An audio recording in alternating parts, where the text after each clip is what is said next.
to the midweek edition of your number one breakfast show on television inside Nigeria. My name is Winifred Bebo, and as you can see, I have with me in the studio my midweek guest always. He is a TV host, a public affairs analyst, and a syndicated columnist. Jide Ojo. Thank you so much. It's a pleasure. Thanks for thanks for having me, Winifred. It's a pleasure to be on your show today. Mine too. Well, we have papers, as you can see, on our table for review this morning. And as usual, the program will always start with Nigeria's most influential newspaper, Leadership. Leadership is leading with a Labour Party crisis this morning, and Leadership with other papers like Vanguard, Blueprint, they have similar story on their cover. First, Leadership newspaper. Leadership says Labour Party crisis deepens as Abure Apapa renew hostility. Labour Party crisis deepens as Abure Apapa renew hostility. Wrangle over alleged plot to derail Obi's case at tribunal. Is a lie. We didn't file suit to withdraw petition. That's the leading story on Leadership this morning. But it's not only the leading story on the cover of the paper. We have other stories as well. World Malaria Day. Nigerian children to get vaccine in April 2024.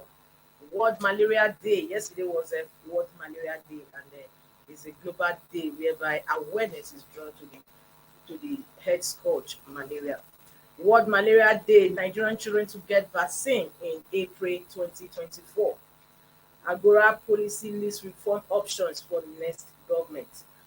Above the man's head, we have Sudan, anxiety mounts, federal government releases emergency lines.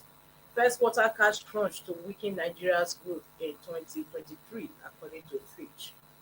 And still on the paper, we have renowned journalist Peter Inahoro dies at 88. Governor Sultan Clark Adebanjo headline Enugu Unity Summit. 10th NAS leadership, APC leaders, lawmakers throng Tinubu's house.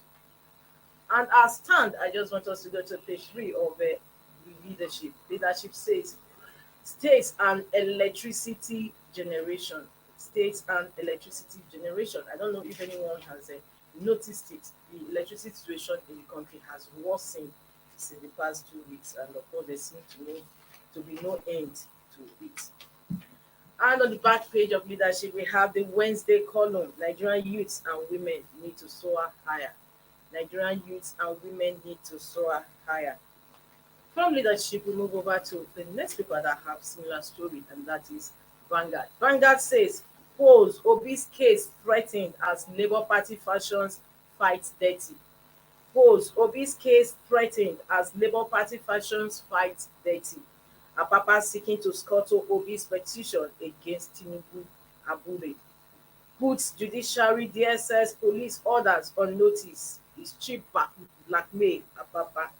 Of course, you have just like leadership, the story of the picture, sorry, of President Muhammadu Buhari and the Ghanaian president Nana Akufo at the third extraordinary session of the heads of states and governments of the Gulf of Guinea Commission in Accra, Ghana yesterday. And it also has almost similar picture on that of the leadership. Yeah, apart from the leading story, we have Sudan evacuation delays at federal government warns Nigerian students against dangerous journeys. From Vanguard, we move over to Blueprint newspaper. Blueprint says election tribunal, Labour Party's crisis deepens, party alleges plot to scuttle Obi's case. Election tribunal, Labour Party's crisis deepens, party alleges plot to scuttle Obi's case. Moves to save national chair Abure's job. APC dismisses HDP Owuru's suit against Tinubu's inauguration. Says it's an idle, frivolous adventure. Ohaneze welcomes Tinubu, frowns at omission on transition committee. What is happening? Well, for the Labour Party crisis, it's quite unfortunate. It's quite unfortunate. Labour Party has perpetually been in crisis, just like the All Progressive Grand Alliance, whose leadership crisis had been happening since the time of Chief Chekwas Okore, mm, who was the foundation chairman of APGA. From there, Victor Ume, mm, from Victor Ume, Victor Oye, mm, and then up till now, the leadership crisis has not abated. The same with Labour Party. I recall when Malam Salam of blessed memory died about, was it last year or last 2 years? When he was the national chairman of the party, he also faced serious, intimidation from his party ESCO. There was a time they had two factions and all of that. And now, when the party seems to have enjoyed some massive mileage. support, some rapid support, massive support arising from the membership of P2B in May last year, it's also now emerged in crisis. Lamida Akwakwa, the factional leader, said uh, Julius Abure, who is a lawyer and chairman, national chairman of Labour Party, that they fought some documents, including Court of Appeal judgment, to substitute candidates and all of that. And the case is sub judice. And last week or a couple of weeks ago, to the another faction, I don't know, I think the Lamida Papa faction went and invaded the Labour Party secretariat, chased out everybody. And last week, NLC chairman, Joe Ajero, and my friend, what's his name now? Who is the national secretary? They said they went there to fumigate, to fumigate the place. Long story short, Labour Party is in crisis. And even as at the time Peter Obi joined, recall that there was a sub judice case about one person who said is already the leader of the party. No, was it the chairman of the party? Yes. One Southeast and one person from Southeast, yes, I've forgotten his name, who also was laying claim, and eventually they pacified him and he allowed. So, the party has perpetually been, and there was even a time the party and NLC had their own issue, because the party, Labour Party, was formed by the National Labour Congress. Now, it's like the NLC is claiming that the party has been hijacked from them. So, a lot is happening within the Labour Party framework. But, in disputes, truth is the first casualty. Abure is claiming that Lamida Akwakwa wants to go and withdraw P2B's petition. He has no right to do that. He cannot do that. He can only withdraw the political party contestation dispute. He cannot withdraw that of the candidate. Yes, because Peter Obi joined his name to it. No. See, there are two people. Exactly. There are two, should I say, people or institutions that can challenge electoral outcome. According to Electoral Act, it's the candidate and the party. If you recall, when President of the Senate, Ahmed Lawan, after challenging Machina about his nomination, and he lost, he won at the Federal High Court, he lost at the Court of Appeal.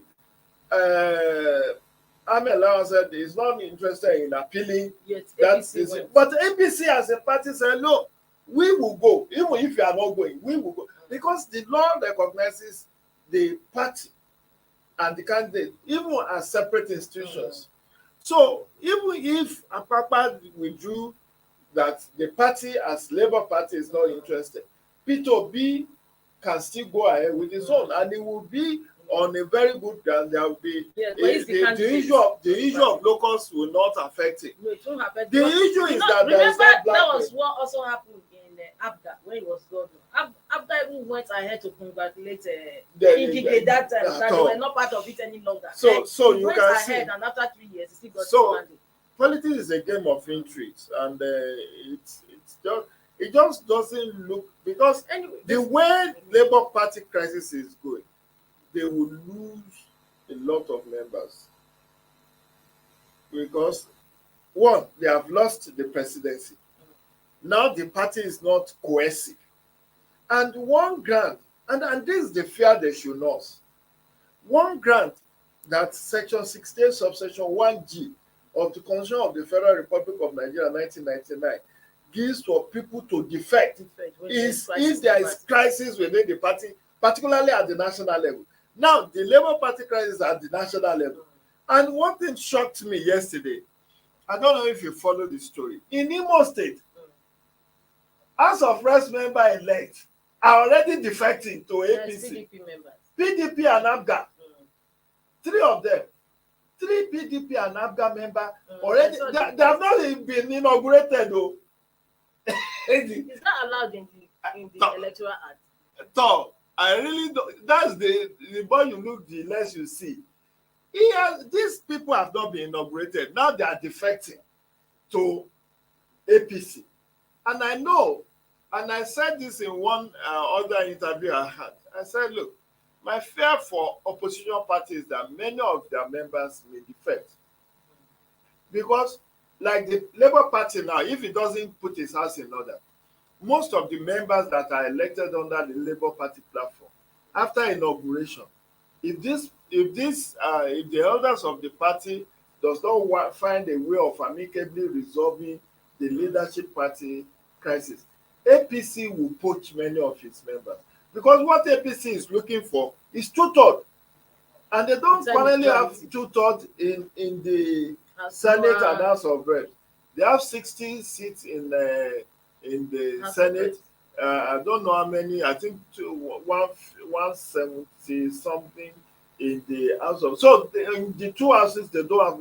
And what some of the hawks within APC will be looking at, that this party that just wrote to let's get some of them. And it's a matter of just dangling carrot that look, if you join APC, we'll give you chairmanship of a committee. You get. And before you know it, you just see them mass defecting from APC and Labour Party and ABGA to APC because this leadership crisis that I've pointed out, and you know it affected ADC too. Even while the campaign was on, the ADC leadership expelled their presidential candidate, Kachuku, and then Kachuku also went to court and got the chairman expelled from the party. So all these parties, because of this intractable crisis within them, stand to lose to dominant parties who are looking for numbers to show up their membership and to be able to their strength. So that is just the implication of what's happening in Labour Party. But it leaves a sore taste in the mouth. It's not because of Peter Obi. It's not, this Labour Party crisis did not start in 2022 or 2023. It's been there since the time of A.A. Salam. Yes. It's been there. So it's just like ABGA, it has also been having, and you can see the PDP too also having its own crisis that has led to the exit of the chairman. A bit, he said he's stepping aside pending the determination of the case. So all of these things have implication on the opposition parties. All right. Before we move over to the next topic, we'll also be looking at this Sudan conflict. That's the leading story on the Punch newspaper this morning. The Punch says Sudan conflict evacuation begins today as federal government releases 150 million naira, hires 40 buses. Sudan conflict evacuation begins today as federal government releases 150 million naira, hires 40 buses. Federal government opposes night road trip. Logistic hiccups delayed Tuesday's planned evacuation. Three Nigerian embassy officers escaped death following attacks by Sudan's rapid support forces. And of course, that is the story we have in all other papers too, including leadership. It says Sudan evacuation delayed as federal government warns Nigerian students against dangerous journeys. That is on Vanguard. Same thing on leadership. Anxiety mounts. Federal government released this emergency light. What I'm just at a loss in is that what is actually happening, because we saw that chairman of Airpeace Yama Mm. volunteered to go and evacuate the students. But he volunteered to evacuate them from a safe place. He cannot go to Sudan. He can't go to Khartoum. Khartoum is under siege. They have also, was it on Sunday or early No, Monday? the report that They yesterday they're going to begin evacuation, and but today is there were being Wednesday. glitches. We are still awaiting. They still delayed. Listen, you need to understand. First, let's query why must there be war? That's what I weighed in There on. is war already. No, wait. Why is I wrote in my column today in the Punch, and I asked myself, is war inevitable? Is it inevitable that we must have war? And I tried to trace so many wars that have happened, including the First, Second World War, intertribal war, and all manner of conflict that is currently going on. Can't we have world peace? Would there ever be 1 year that we will say, oh, this year, oh, glory to God. The Even year in is a family, in a nuclear family, brother and sister, or brother and brother, they still no. war. You How much can more we are have looking at you can countries? have disagreements, not war. You can say no. I know what I'm talking about. I'm worried about the implication of what is going on globally and the roles of the so-called 5 permanent members of the UN, which are China, France, UK, US. Russian Republic, and the US. And I'm worried. African Union talked about silencing the gun by 2020. This is 2023. The gun is still booming. It's still booming. Only God knows when the gun will stop booming. And you can just imagine. Abike Dabiri, I watched that. Was it on Sunday or was it on Monday? I watched an interview on NTA, and she was saying that the richest person in Sudan is in Nigeria, and there are over 5 million Nigerians living in Sudan. And now their businesses, that Nigeria is not just thinking of evacuating about 5,500 who are primary But they are students. complete. Okay, but Who they are are completing primary reports. students. The report put that the students are actually 2,800. Whatever it is, there are also embassy staff, there are also expatriates and all of that who may have made up the number. But we are asking this question about whether we will ever have a world peace. Because, okay, the whole essence of having Nobel Peace Prize is to promote world peace. The whole essence of having United Nations is to promote world peace. The whole essence of having African Union, ECOWAS, is to promote peace, security. But it seems Sudan, this is not the first civil war Sudan is experiencing. There have been several civil wars that Sudan has fought, and in fact, that is what initially led to the RSP, the Rapid Support. Have you forgotten even when Southern Sudan? That's it now. Southern Sudan The was also many years of war with Southern Sudan until even when 2011. Southern even split. Southern Sudan too also had its own war for many years. Between Riek Machar and what's the name of this opposition leader? The two of them have not seen eye to eye since 2013. They got independence in 2011. Barely 2 years of peace in South Sudan. Today, all the South Sudanese, they are still, and they are homogeneous.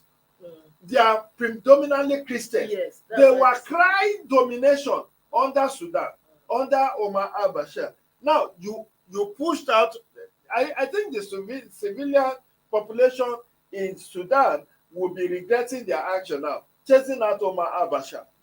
Omar al-Bashir is in prison now, but the center has not held. But this war now is in Sudan and not Southern Sudan. No, I'm talking the war that the protest that led to the ouster of Omar al-Bashir is what I'm referencing. Okay.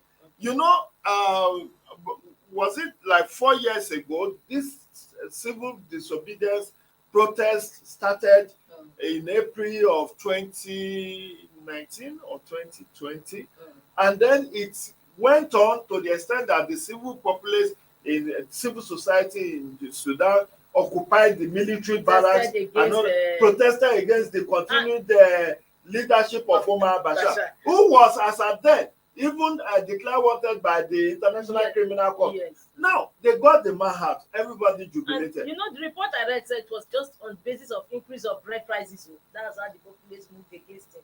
Now, I don't they'll even be want to regretting their know. actions. That's what I'm saying. They'll be regretting their actions. The That's what same they way the Libyans are regretting their actions that they allowed US. Muammar Gaddafi to leave.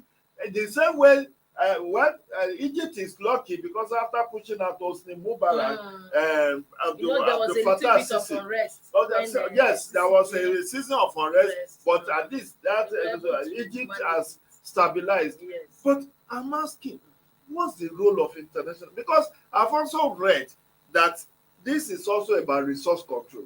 That the RSP forces, RSF, Rapid Support Forces, it's about domination. It's also about resource control. That they are in control of the mining, gold mining sites in Sudan, and that's part of the reason why they have been able to source funding for this insurrection now. They are fighting over the control of Sudan, particularly the new leadership. So this RSF, from what I learned, is like civil defense. Yes. You found a kind of but they are more powerful than the military. Wow. And that they have been sent to quell a number of insurrection in other countries. They are well armed, well trained, but the leader I learned is from the minority. And now they have been able to have trained army. They have resources from the mining area to now challenge the main military. When al-Bashir, who supported their formation, was ousted, they were not fully integrated into the Sudanese army. So they were operating as parallel forces. And that's the danger. Today now, I don't know, hundreds of lives have been lost in Sudan. Somalia is just next door. Somalianization of Sudan is what we are seeing. Nobody knows how this whole thing will pan out ultimately. And look at Sudan, look at Chad, look at Nigeria. Chad is the only country in between us. And you can see the ripple effect of the Arab Spring on Nigeria. Exactly. On Nigeria. Because it was Arab Spring that started in Tunisia, that spread to Libya, that spread to Egypt. And now it has led to ouster of Libyan strongman. There have not been central government in Libya since Muammar Gaddafi died. Right. There has not been central government in Somalia. And the weapons too. The weapon is what has found its way to Nigeria, because our borders are porous. And now with this Sudanese crisis, before you know it, the Chadians will be getting all manner of rebel groups operating from their launching attack in Sudan and maybe taking cover in Nigeria. Because unfortunately, we have very porous borders. We've not been able to do something about surveillance of our and that's why Boko Haram insurgents still have a safe haven in the Chad basin. And all of this, my worry is, will there ever be peace?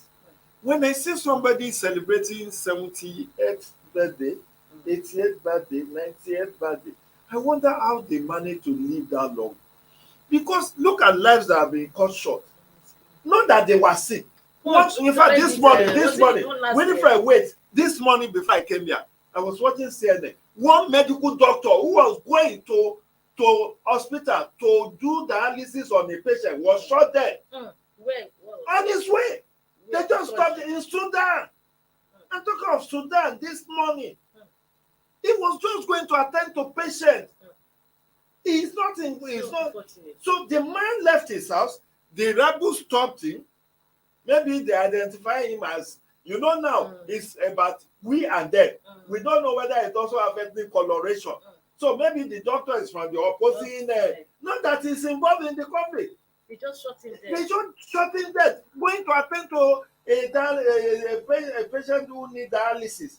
And they shot him dead. That's the latest report as of this morning. Because there is this, I didn't even know there is a lady called Stephanie Busari who is working for CNN from Nigeria. who is the African editor, what do they call her? So I was watching before coming here. I said, look, this is part of the casualty. This man left his home just to go and now 70% of render hospitals, humanitarian service. exactly 70% of hospitals in Khartoum are not functioning. Patients cannot go, doctors cannot come to attend to patients. So people are dying like fowl. How, and that's what spurred me to write that article. Is war inevitable? Because I started with a quote from Herodotus. He said, in peace, sons bury their fathers. In war, fathers bury their sons. Look at the one going on in Ukraine. Look at the one going on in Yemen, in Syria, in Afghanistan, in Somalia, even in Nigeria. Yes, both of us just So when would there be peace? even Nigeria, I was like, I mentioned all this things. I'm forgetting. You know, last week in Imo, 4 or 5. Another report says 5. Another report says 4 policemen. At 8 a.m., yes, they went to eat. They just went to eat. In their e-logs, they went to eat.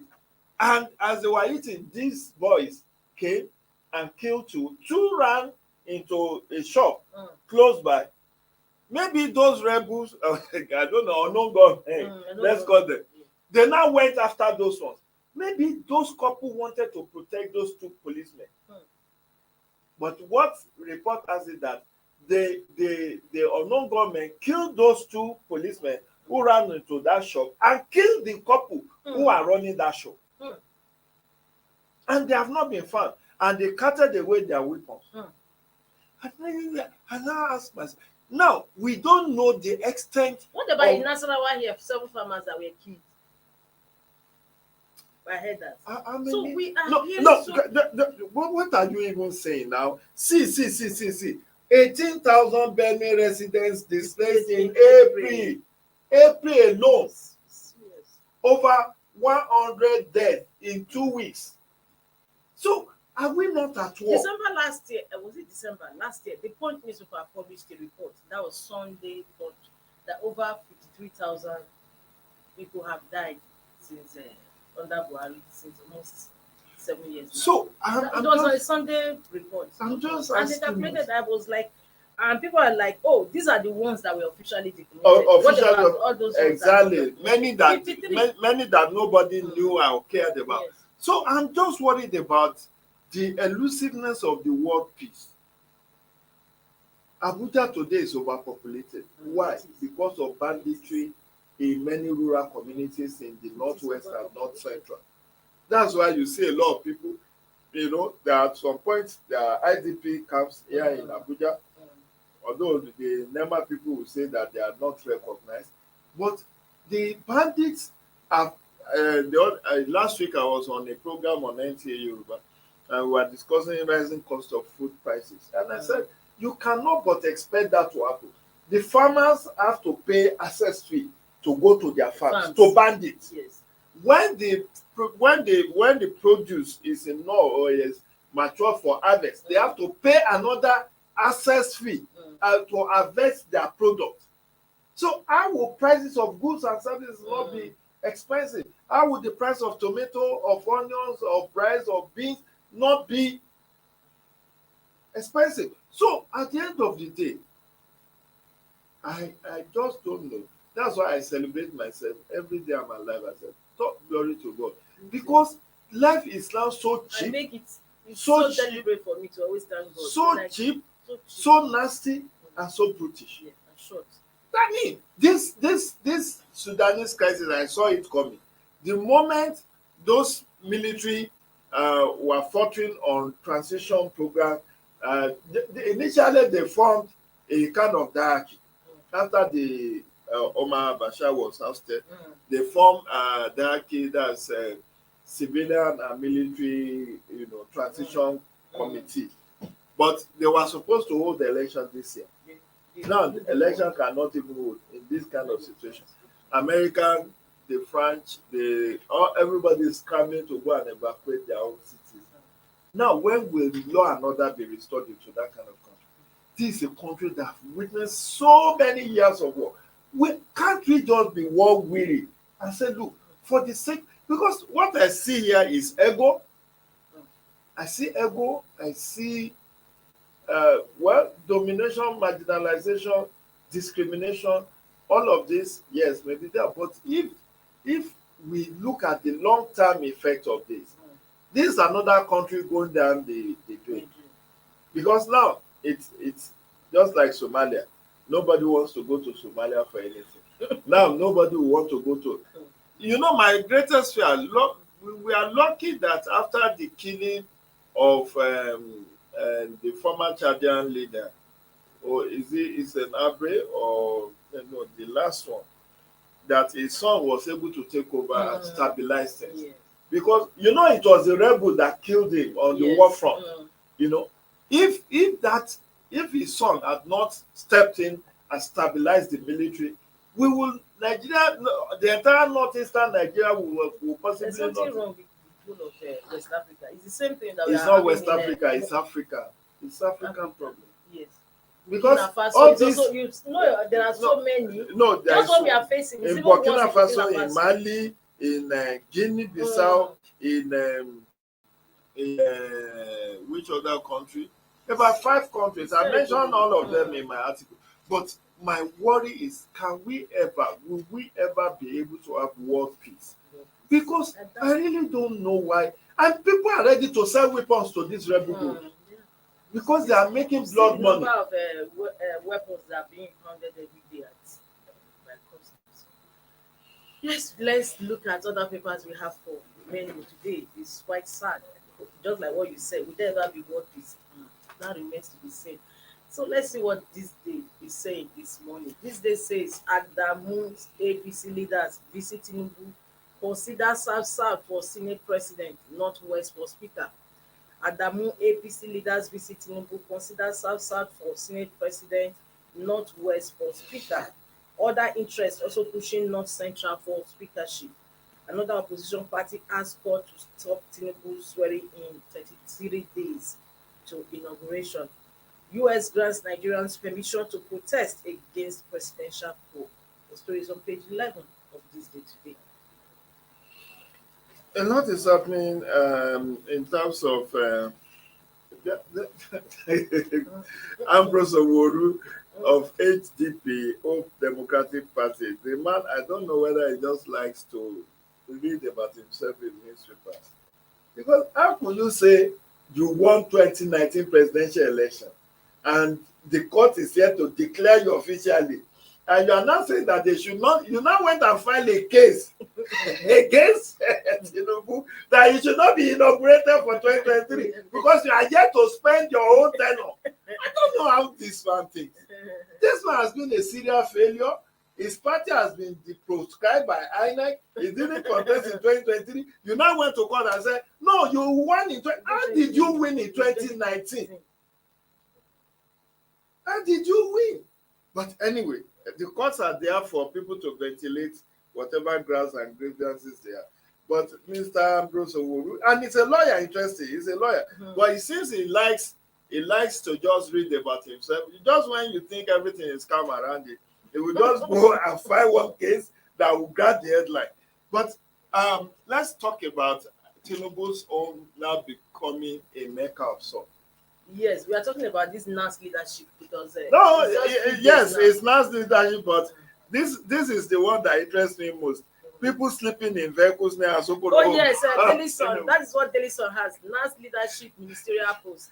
So lobbyists besiege Tinubu. Sleep in vehicles near Asokoro home. APC chair Adamu meets president-elect in defense house. So that's what interests me. People are now sleeping because they want to sleep. That's why the man went away for 34 days. Imagine if he had been around. That's how they will not allow him to rest. Because now everybody wants to see him. Some people just want him to have the CV of their son, of their husband, of their wives. Everybody will be lobbying through the wife, through the children, through everybody that's close to him. And that is the wahala. If I can call it. The uneasy lies. Yeah, that wears the crown. So now people just want to. It's time to chop. people want to have access. Because unlike before, when under Buhari, when Buhari does not have a time limit within which to nominate his cabinet members, the recent alteration of the constitution has said that the cabinet has to be formed within 60 days. Mm. So people are now But the person that signed in that law, I don't have anything to say. no, Considering no, the fact Buhari. that during his first He, tenure, he spent 6 months. spent Well, six yeah, months, he's no and longer. people were thinking that he was going to bring his cabinet from heaven, only to discover that at the end of the day that The political jobbers are the ones that, well, that he won. anyway. And it took him 6 months to do just that. So now we just have to give Ashwaju But benefit. he said he was consulting during his interview with journalists yesterday. He said he has to consult that leadership is not run alone. Yes, that's what he said. Tinubu. Yes. Of course, he has to consult, and that's the good thing. He's consulting with the leadership of the party because the party fielded him. They need to have a harmonized position. Now there are 4 zones within which the leadership of the 10th National Assembly has to come from. The Northwest. But I'm surprised reading this, but I just wanted to start. Other interest, which is not central for speakership, consider South for Senate President. I would have thought that it is a Southeast. Yes, I believe the Southeast should be given the opportunity to produce the next. Or maybe they are considering the fact that in the entire Southeast, APC only has 2 senators that are ranking members, Odi Uzokalu and Osita Uzonaso. The third person is the outgoing governor of Ebonyi, that's Dave Umahi, engineer Dave Umahi. But yes, he won his election, but he will be a first timer. Yes. And you, as a first timer, you cannot be president of the Senate. Yes. But in the South, if it's zoned to the South, that will favor your man. Akpabio. No, Oshio Baba. No, but he's a first timer now. Yeah, Oshio is a first timer. But there are other returning. There are other. They are having Akpabio. Well, it will favor Akpabio because Akpabio has been there, and this is the second time it's returning. But he's not the only ranking member from the South. Yes, I think there are also other members like is this Speaker of Cross River State House of Assembly has won election into Senate. Okay. So the first time in Senate is national. But he's a former lawmaker, he's a speaker. Well, I don't know whether that will count. But long story short is that nothing is decided yet. There are speculations that. But I would have thought that personally, anyway, in my opinion, that maybe they would consider the Southeast. I also feel that. What also gave fear this personal decision of mine was the fact that when President-elect was when he was Asiwaju was declared the winner during his visits to some people, even costly visit to Ojukale. Did something like No. But they paid him a visit. No, so wait. Let's not talk about individual. Ojukale is the first to declare his intention. He even has gone to meet. He has even gone to meet Mr. President. No, I'm saying the president visiting him. It doesn't matter. He visited him to appreciate him for the role. But don't forget that people like Nnamani, Chief Haruka Nnamani also rooted for Asiwaju. Although he didn't win. But what I'm saying is that what may count against Odi Uzokalu was his conviction, even though he's been overturned by the court. But it's a technical victory he won, in my own experience. Because why that conviction was quashed was that the judge allegedly should not have gone back. No, he was elevated to court of appeal, but he had the case. Yes. And reserve date for judgment. Before the date for judgment, they now elevated him to court of appeal. But he felt, since he was the one that had the case from start to finish, that he can still go and give judgment. He now went and gave judgment. Kanu now appealed that the man has ceased to be a federal high court judge. He's now a judge of court of appeal, and for that reason, what he did is a nullity. That was the basis for which his conviction was quashed. Not that the merit. And the EFCC did not go to court again. EFCC said they were going to court. They will challenge well, I don't know where they are, whether they have or whether they did. Now, the issue is that conviction and the whole circumstance may work against the person of Orji Uzor.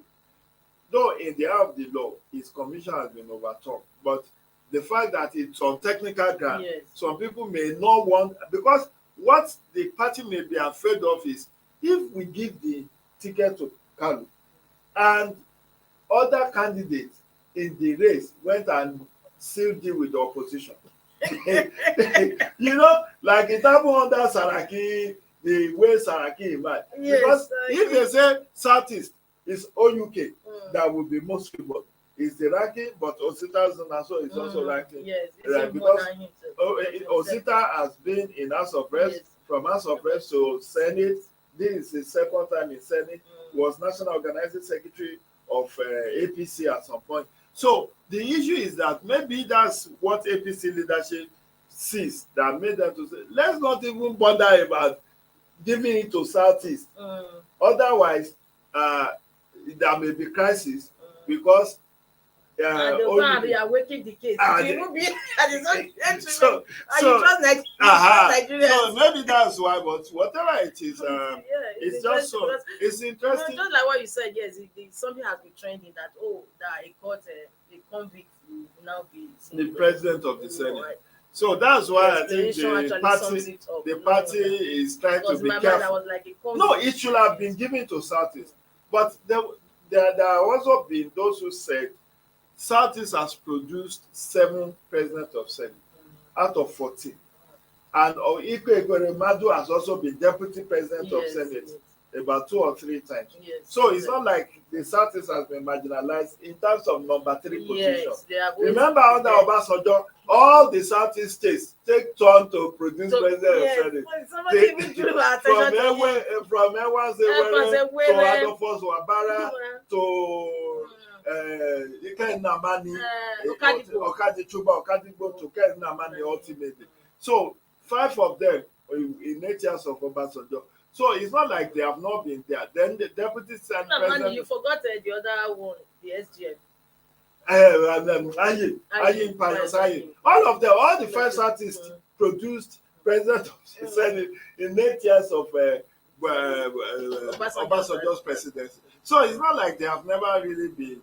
They have been shortchanged in that, and they have also produced deputy president of the Senate. And don't also forget, in the first republic, the first president of the Senate was a Southeasterner. So only Joseph Waya has come from South. And if you should come to think of it, it's true. It's true. It's Southwest. That's why we need to learn. That's why we need to learn from history. Is it not the one that died and his body still there? Yes, his body is still in UK. They are looking for money to bring him out to come and bury him. They are looking for money to bring him back. This is so very sad. Oh, so soon our time is up. It's been a pleasure to have you here today. That's why when my Chico Chief is always around. Thank you so much. I look forward to having you. My pleasure. So much. You're looking cute. Thank you. So viewers, until we come your way again, same time, same station tomorrow. I'm really Fred. See you.